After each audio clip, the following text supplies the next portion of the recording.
नमस्कार and welcome to all of you in Global Lookout. दोस्तों, आजकल अगर आप लोग देखो तो एक टॉपिक बहुत ज़्यादा न्यूज़ में बना हुआ है और ये टॉपिक अगर आप लोग देखो तो बहुत ज़्यादा और ये शॉकिंग भी है। आज से पहले मुझे नहीं लगता इस तरीके का कुछ किसी भी कंट्री में हुआ होगा। दरअसल हुआ क्या है कि चाइना के जो फॉरेन मिनिस्टर हैं, क्विन गैंग, ये शख्स है, इनका नाम है क्विन गैंग। इनके बारे में आप लोग ने पहले सुना भी होगा, इनको देखा भी होगा हो सकता है कई बार। ये इंडिया में भी आए थे अभी कुछ महीने पहले ही एससीओ की मीटिंग के लिए। ये बहुत टाइम से गायब है। एक तरीके से आप लोग समझ लो कि पूरा लापता है, किसी को नहीं मालूम ये इस समय है कहाँ। और आखिरी बार ऐसा बताया जा रहा है कि 25 जून को एक मल्टीलैटरल मीटिंग में, जिनमें श्रीलंका, वियतनाम और रशिया के ऑफिशियल्स भी थे, उनमें इनको आखिरी बार देखा गया था। उसके बाद से ये ना कभी दिखे हैं, ना इनके बारे में किसी को कुछ पता है, और ना ही चाइना के जो ऑफिशियल्स हैं उनके तरफ से कुछ ऐसा इसके बारे में बताया गया है।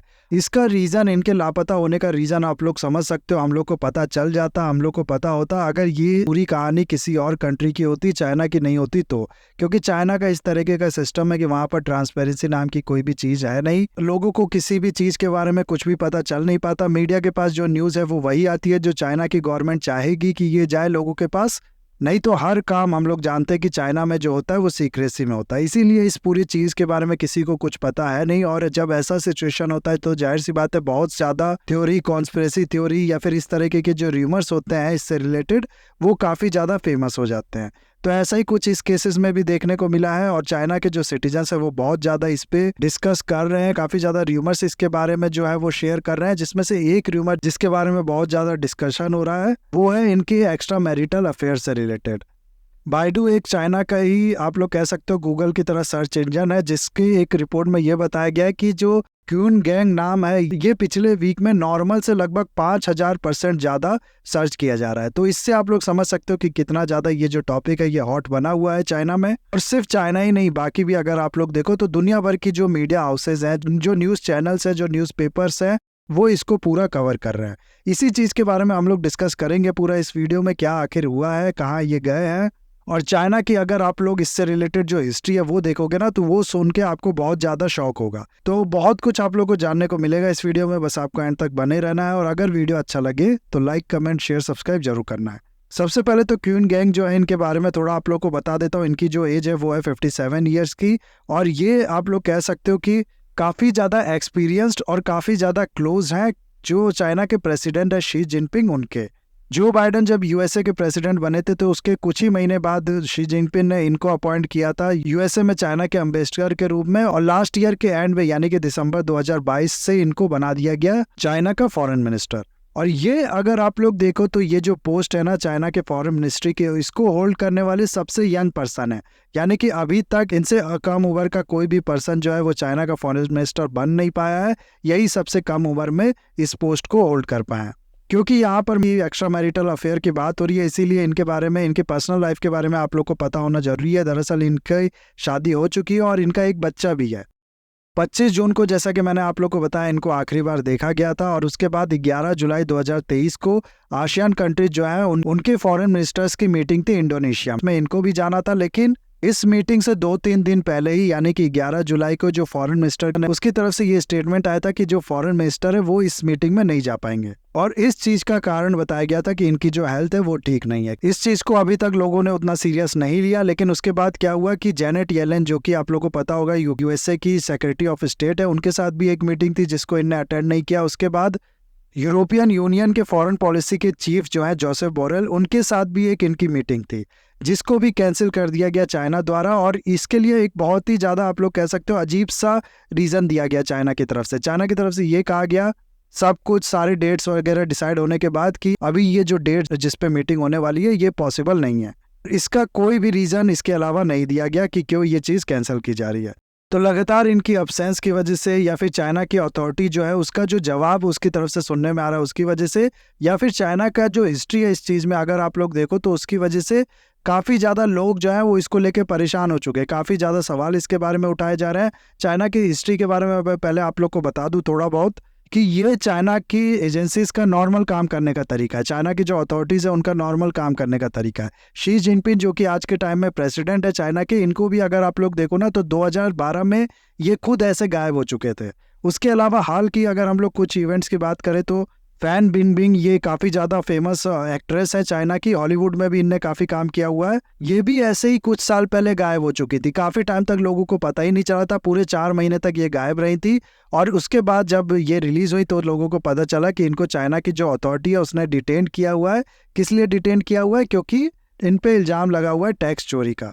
मान लो इस तरीके का केस अगर ये सही भी हो, या फिर ये चीज़ मान ही लेते हैं हम लोग सही होगा भी, उसके बाद भी अगर आप लोग देखो तो इस तरीके से कौन सा स्टेट रिएक्ट करता है? वो नॉर्मल इन्वेस्टिगेशन होता, सब कुछ के सामने होता। इतना सीक्रेसी में अगर टैक्स इवेजन का सिर्फ केस था तो उसमें काम करने की चाइना को क्या जरूरत पड़ गई थी?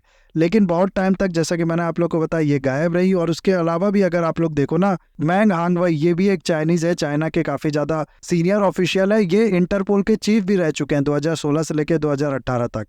2018 में इनकी कंटिन्यू अब्सेंस की वजह से इनको रिजाइन समझ लिया गया इंटरपोल से। और इनके अब्सेंस का जो कारण है वो अगर आप लोग देखो तो वो यही था कि करप्शन के चार्ज में कुछ इन पे डाउट हुआ, और जिसके चलते चाइना की जो एजेंसीज है, चाइना की जो अथॉरिटीज़ है, उनने इनको सीक्रेटली डिटेन कर लिया। और कहाँ रखा, क्या इन पे इन्वेस्टिगेशन चला, किसी को कुछ भी पता नहीं था। इनके मैसेजेस को जब देखा गया तो उसमें पता चला कि इनने जो लास्ट मैसेज भेजा था अपनी वाइफ को, उसमें यह कहा था कि कुछ टाइम बाद मैं कॉल करता हूँ, और फिर 12 दिन बीत गए, इनका कोई भी कॉल नहीं आया।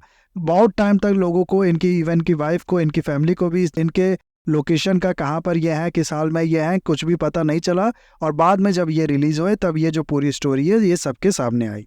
उसके अलावा हाल में ही जैक मा का केस जो हुआ है वो भी आप लोग ने सुना होगा, ये भी काफी टाइम तक लापता थे। ये पूरी जो आप लोग कह सकते हो कि छोटी छोटी किडनैपिंग कहना ही इनको ज्यादा बेटर रहेगा, छोटे छोटे ये जो इवेंट है ये चाइना का जो काम करने का तरीका है वो शो करते हैं। ऐसे में ही अगर कोई बहुत बड़ा ऑफिशियल, कोई बहुत बड़ा मिनिस्टर कंट्री का गायब हो जाता है तो बहुत नॉर्मल है इसी तरीके के डाउट कि ये भी चाइना की जो अथॉरिटी है, चाइना की जो गवर्नमेंट है उसके द्वारा किया गया है, लोगों के मन में आएगा ही। साथ ही साथ चाइना की जो अथॉरिटी है उसका अगर आप लोग इसके बारे में स्टेटमेंट देखो तो वो भी बहुत ज़्यादा अजीब है। चाइना की जो फॉरेन मिनिस्ट्री के स्पोक्स पर्सन है ये कहते हैं कि ये इनकी जो हेल्थ है वो सही नहीं है, इसीलिए ये मीटिंग में नहीं जाएंगे। लेकिन बाद में किसी भी ऑफिशियल डॉक्यूमेंट में इस चीज़ का मेंशन भी नहीं किया जाता है कि इनकी जो हेल्थ है इसकी वजह से इनने ये मीटिंग अटेंड नहीं किया। और ये जो मीटिंग थी इसमें मैं अगर आप लोग को बताऊं तो वांग यी, जो कि इनसे पहले फॉरेन मिनिस्टर थे चाइना के, वो गए थे। और ये उस समय आप लोग कह सकते हो डायरेक्टर थे चाइना की कम्युनिस्ट पार्टी के एक विंग का। तो ये बिल्कुल आप लोग समझो कि इसी तरीके से हुआ कि इंडिया को किसी मीटिंग में अटेंड करना है, इंडिया की गवर्नमेंट की तरफ से कोई मीटिंग में पार्टिसिपेट करने जाया जा रहा है। और इस मीटिंग में गवर्नमेंट का कोई ऑफिशियल नहीं बल्कि किसी पार्टी जैसे कि बीजेपी ही हम लोग ले लेते हैं, बीजेपी का कोई कार्यकर्ता या फिर सीनियर लीडर बीजेपी का, वो इस मीटिंग को अटेंड करने जाता है। तो ये थोड़ा इस तरीके से था। उसके अलावा हाल में ही चाइना की जो फॉरेन मिनिस्ट्री की स्पोक्स वूमन है, तो ये जो स्पोक्स वूमन है, हाल में ही जब दोबारा इनसे इस चीज़ के बारे में पूछा गया तो इनने तो साफ ही कह दिया कि अभी मेरे को इसके बारे में कुछ भी पता नहीं है। इस र्यूमर्स के बारे में भी इनसे पूछा गया था तो उसके बारे में भी इनने यही कहा, जिसके बाद इनका काफ़ी ज़्यादा आप लोग कह सकते हो कि मजाक भी बढ़ रहा है, इनको काफ़ी ज़्यादा क्रिटिसाइज भी किया जा रहा है कि गवर्नमेंट के आप ऑफिशियल हो और इस तरीके से जब आप ही रिस्पॉन्ड करोगे कि मुझे नहीं पता तो कैसे काम चलेगा। इसके लिए चाइना के जो सिटीजन्स है वो भी काफ़ी ज़्यादा इनको क्रिटिसाइज कर रहे हैं। और इसी पूरे इनके लापता होने का जो कनेक्शन है उसको जोड़ के देखा जा रहा है एक र्यूमर से। दरअसल ताइवान का मीडिया, जापान का मीडिया, वो ये सब चीज़ पब्लिश करने लगा कि इनका एक अफेयर है एक टीवी जर्नलिस्ट से, टीवी प्रेजेंटर से, जिसके चलते इनको उठा लिया गया है चाइना की एजेंसीज द्वारा। क्या इसमें क्लेम किया जा रहा है कि ये जो वुमेन है ना, यहाँ पर आप लोग देख सकते हो, इनका नाम है फू शाओशियान। काफ़ी फेमस ये और काफ़ी ज़्यादा रिनाउंड ये आप लोग कह सकते हो टीवी प्रेजेंटर है। इनको इटली का एक काफ़ी ज़्यादा फेमस अवार्ड जिसका नाम है order of the star of Italy, वो भी इनको मिल चुका है। 2020 में इनको एमए अवार्ड मिल चुका है बेस्ट डॉक्यूमेंट्री प्रेजेंटर के लिए। और इसी तरीके से बहुत से अवार्ड्स इनको मिल चुके हैं। हांगकांग बेस्ड ये रिपोर्टर है या प्रेजेंटर है, जो भी कहना आप लोग कह सकते हो। और इनका एक शो आता है talk with world leaders, Phoenix TV पे ये शो आता है, उसके लिए ये काम करती है। इनमें ये काफ़ी बड़े बड़े लीडर्स जैसे कि पुतिन हो गए, गद्दाफी हो गए, किसिंगर हो गए, शिंजो एबे हो गए, इस तरीके के बहुत से प्रोमिनेंट लीडर जो है उनके साथ ये इंटरव्यू ले भी चुकी हैं। इन्हीं का एक इंटरव्यू किंग गैंग के साथ भी था और उसके बाद से इन दोनों के बीच में जो अफेयर्स है वो चालू हो गया। इवन कि ये भी कहा जा रहा है कि इनका एक बेटा भी है जो कि किन गैंग से ही बिलोंग करता है, और यही कारण बताया जा रहा है कि इसी के बारे में जब चाइना की अथॉरिटी को पता चला तो उनने इनको उठा लिया और तब से ये गायब है।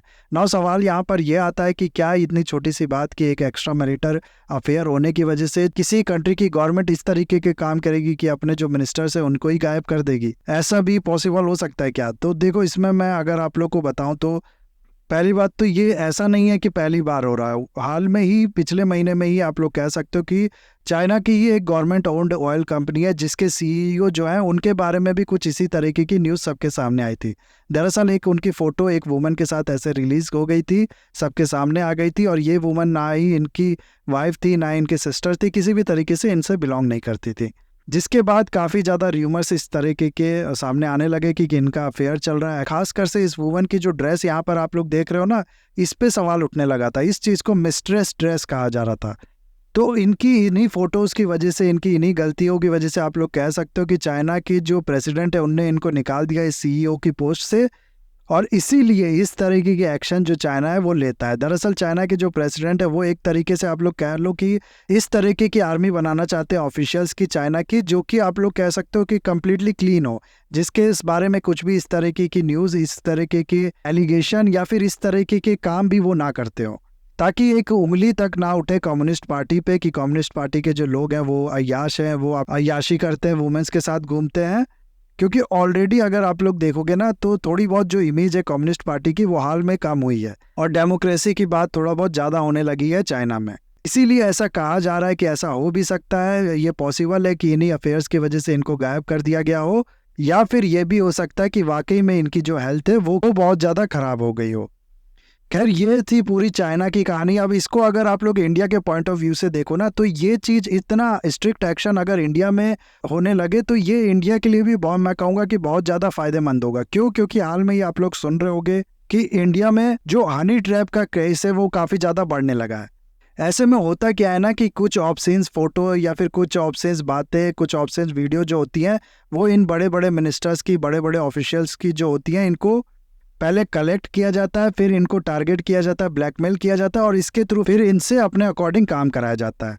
और इस चीज़ से फिर कंट्री को बहुत ज़्यादा नुकसान होता है। हाल में ही बहुत सी इस तरीके की न्यूज़ आई थी कि बहुत से ऑफिशियल्स ने जो सीक्रेट डाटाज थे, जो सीक्रेट आप लोग कह सकते हो कंट्रीज के, वो तक दे दिए थे प्यार में पड़ के किसी वुमन को, या फिर आप लोग कह सकते हो कि ब्लैकमेल होके किसी वुमन को। तो इसीलिए इस तरीके के जो एक्शन होता है ना कि किसी के बारे में कुछ भी इस तरीके की खबर मिले तो तुरंत उसको हटा ही दो, ये कभी कभार बहुत ज़्यादा जरूरी हो जाता है कंट्री के लिए।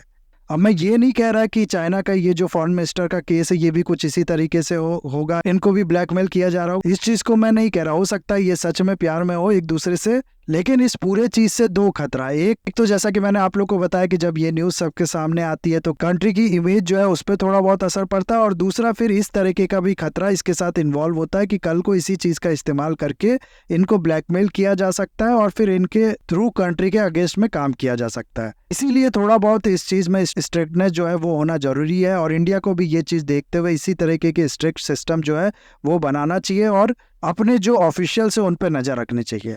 तो ये थे मेरे व्यूज़। आपको क्या लगता है इसमें मेरे को बताइएगा। बाकी इस वीडियो को मैं यहाँ पर करता हूँ ख़त्म। इसे लाइक, कमेंट, शेयर, सब्सक्राइब करना मत भूलिएगा। That's all. Have a nice day. Take care.